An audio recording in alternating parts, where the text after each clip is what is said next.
মঞ্চার উপরে শুনি সারা রাত শুনি সারা দিন শুনি।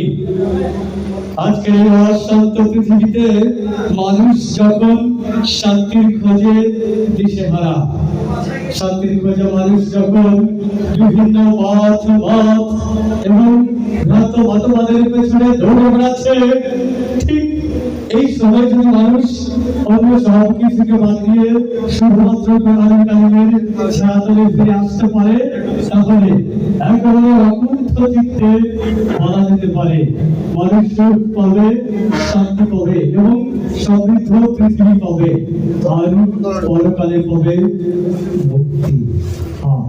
দর্শক বন্ধুরা, আমরা শুনছিলাম সেই মহান রব্বে কারিমের শানে পবিত্র গ্রন্থ, ঐশী গ্রন্থ কোরআন কারিম থেকে চমৎকার তিলাওয়াত।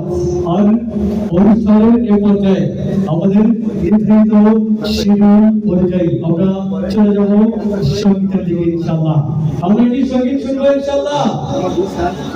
দর্শক শ্রোতা যারা আছেন সকলের কাছ থেকে স্বতঃস্ফূর্ত আওয়াজ প্রত্যাশা করছি।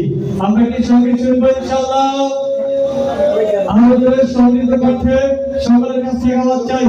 সঙ্গীত কি চলবে ইনশাআল্লাহ? ছোট্ট একটু তাকবীর শুনতে চাই। নারায়ে তাকবীর, লিল্লাহে তাকবীর। দর্শক বন্ধুরা, অনুষ্ঠানের